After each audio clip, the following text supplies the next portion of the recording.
Now time to bring you our interview segment on the show today. Now the federal government still maintains there's no going back and removal of fuel subsidy, stating that in the last 14 years the sum of 10.4 trillion naira has been spent on the subsidy regime. It also says any form of subsidy that had been draining government coffers has now been stopped, including tariff on electricity, which also hit 1.7 trillion naira.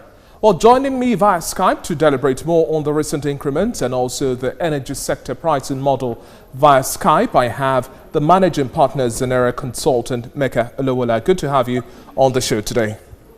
Good to be here, David. Now, it's been quite an interesting week. So many reactions have followed the recent hike in fuel price. At the end of the day, this is still following the price modulation mechanism, but the outcry is that as the fuel price increases or oil prices increase, it means Nigerians just have to pay more, which we cannot necessarily sustain for a long while to come.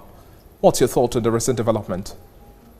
I think that, the case has always been extant, and, government should have done, a lot more communicating, over the issues. Another thing that I think they should have done differently would have been to fully liberalize the market instead of price modulation. When the announcements first came, in April, it should have been full liberalization. That we have, somewhat, right now.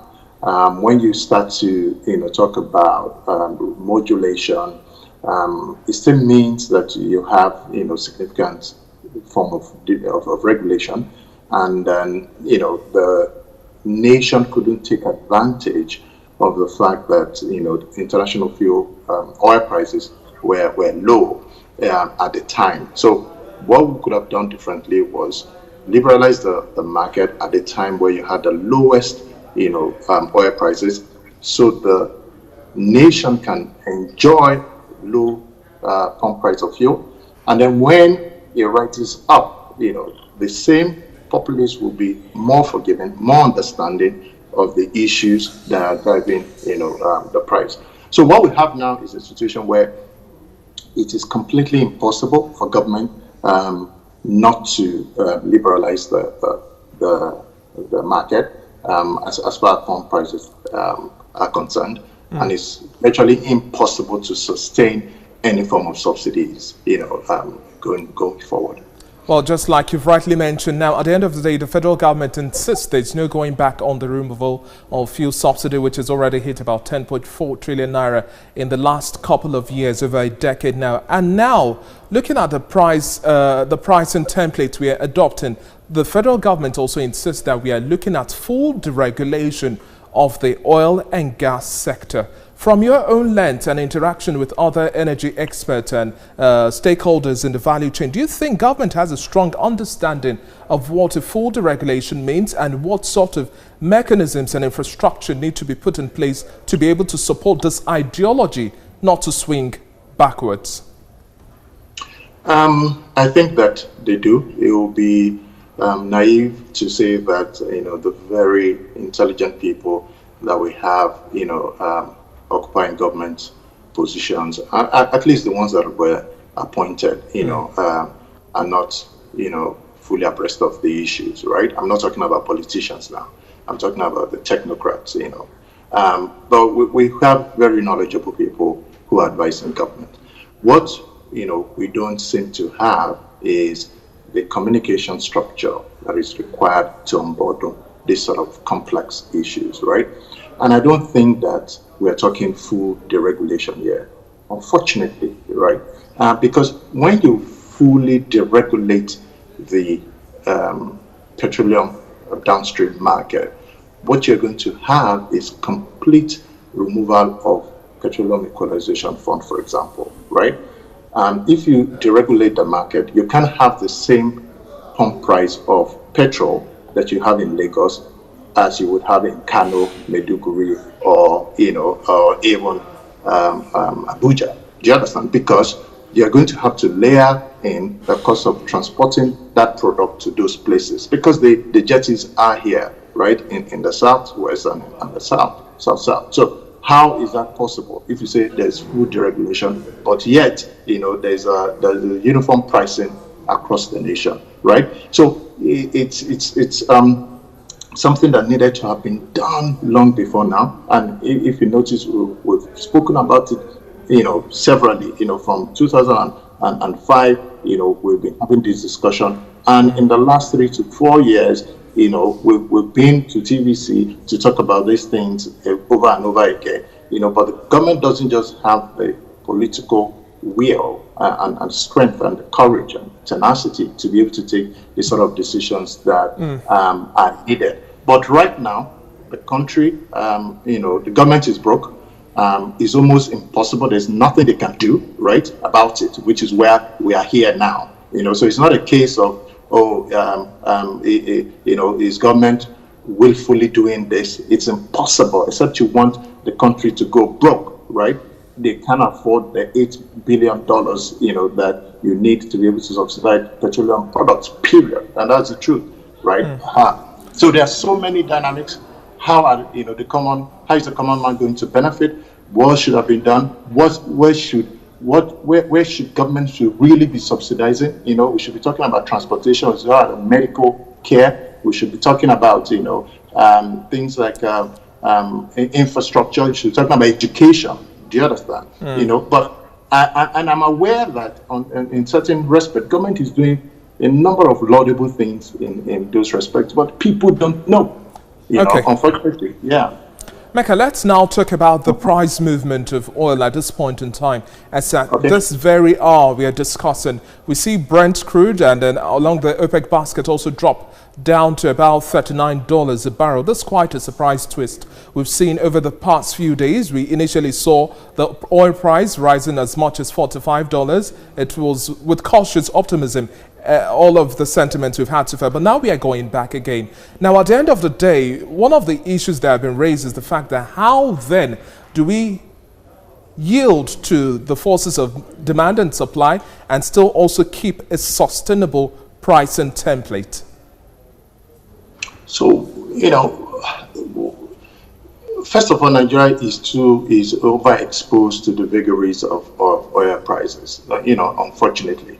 So every time you have, those movements, you start to see a lot of crisis going on, in our own economy. So right now we have, what the economists call existential stagflation, which is high inflation or high unemployment and reduction in growth. So we have about over 30% in unemployment rate in the country, and we have underemployment at the same time. CBN has come to say that we've lost over 100 billion of debt and equity. We have 65% drop in commodity prices. So all of these things are creating pressures. Significant reduction in revenues coming to the Federation account, right? And then you layer in devaluation of the naira from restrictions or reduction in foreign currency inflows, and you have a very serious situation, right? Diversification is the word. That's what we should have done right from time. So the second best time to take a decision is now. That's always the case. You lost an opportunity before, don't lose it again, right? What are you doing for posterity? So if you look at the global economy, what the nations that are able to hedge against these vagaries of oil and dancing yo-yo are those who have strong local economies, who are producing their consumption, right? Not only in oil, but also when it comes to goods and services, right? So there are countries like Venezuela, like China, who have grown despite the challenges that you have. Not to talk about, developed countries that have grown despite these challenges. So the thing why we are overexposed is because we don't have a strong economy that is based on production. We have a consumption economy and we import almost everything. And so until we go back in time to strengthen, the fundamentals, we will still be exposed to oil prices. And because there's a lot of speculation, right? What are the issues coming from Russia? OPEC Plus is trying to put a cap on production. You're trying to, manage oil prices internationally, and at the same time, the economies are starting to pick up, as restrictions are being lifted, right? So there are so many things happening at the same time that is making it very difficult to predict what the oil prices will be. And when you can't make reasonable forecasts, then you struggle with your own economic indicators. Well noted, Mecca. Now, let's also look at the forecast we're expecting in terms of Dangote refinery also coming into bear. At the end of the day, we've looked at our 4 refineries. We've had situations where they were not producing any oil at all. We've had situations where the dilapidated structures were just left to just while away the time. Now the new focus is on Dangote refinery. But up until then, what sort of measures do you think we have to take at this point in time in the short term? And do you think our focus on just one refinery is good enough? What should be the plan of action? So it's a lot of issues that you have raised. Do you understand? And the focus on one refinery is unhealthy, right? For obvious reasons. But the capacity to bring is quite vast. 650,000, barrels a day. Yes, that's significant. But there's a human risk there. Do you understand? So if anything happens and the refinery doesn't come on stream on time as you planned, then what happens? So those are the issues. But it's not only Dangote that I'm aware that are doing interesting things, along those lines. I know of a company called Petrolex that is planning to bring on stream eventually about 250,000 barrels a day refining capacity. I know that the new vision for the Niger Delta that the federal government is pursuing is already ready to bring small modular refineries in the Niger Delta upstream. They're very small, but we are making the right steps in the right direction. But these things need to be better communicated. People need to be aware that those things are happening, but they are not, right? So those are the issues that are affecting us. We need to build our own refining capacity. We should have done that. The amount that we've spent on subsidies over the years should have given us more than enough refining capacity, right? Unfortunately, we've lost that opportunity. Now we shouldn't lose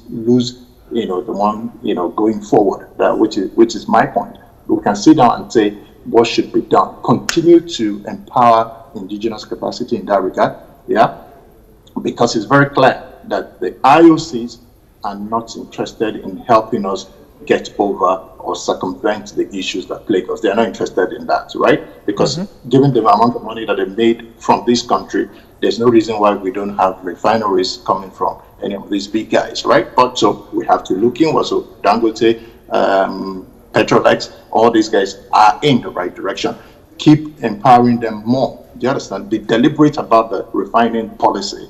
Go back and find out what is happening and and come up with a structure that supports them. That's where CBN intervention should be going into. That's where we should focus on to say what are the risks that that you face as a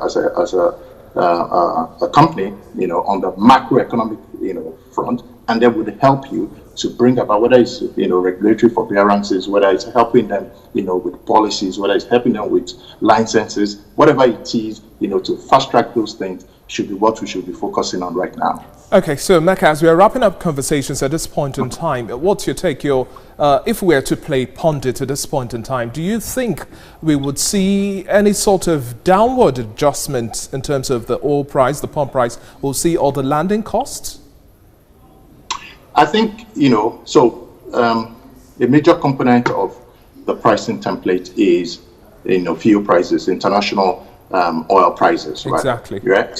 So when and you started to see a bit of movement along those lines, but it takes time for it to translate to the landing price here, because the cost of oil prices today does not necessarily mean that I can adjust the pump price in the country today, right? So, yes, the oil price has to go to a refinery. The refinery has to refine it. You have to then transport it. So it takes about an average of 3 months. Really, for you to see some of those things. So that's why when you say oil prices are moving, and labor is saying why are things not happening, concurrently here. It's a bit of a complex scenario. But what I think would happen is that if you have a very good elastic market and you have a liberalized, somewhat liberalized market, and there's perfect competition, you're going to find a situation where that will play out, and eventually things will settle in, and then you start to see, favorable pricing. The people are just a bit, so there are two main categories of people: the people who understand the issues but are unhappy, with the timing or with, government generally, and the people who don't understand it. So everything is communication. You need to educate the people, let them understand it. People are just saying, oh, you've increased electricity, now, fuel prices are going up in a situation where there's unemployment, where there's pressure, and it's just unfortunate. Do you understand? I think that this regime, despite, the things that, how well-meaning they are,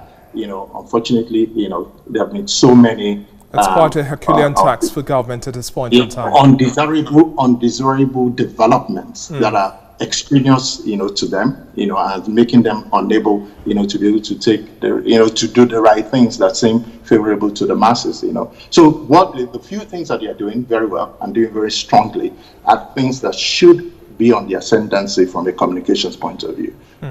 Thank you very much for your contribution on the show today. Mecca Olowola, Managing Partner of Zenera Consultant. It's been a pleasure having you. And at the end of the day, we just hope that a whole lot of stakeholders' engagements are held just to be able to create some level of sustainable plans to be able to mitigate and then maneuver through all of the shocks we've had so far. The shocks will always come through. Thank you once again. Thank you. Well, on that note, this is where we wrap up this edition of Business Week. Many thanks for watching so far. Enjoy the rest of your weekend. I'm David Alabi.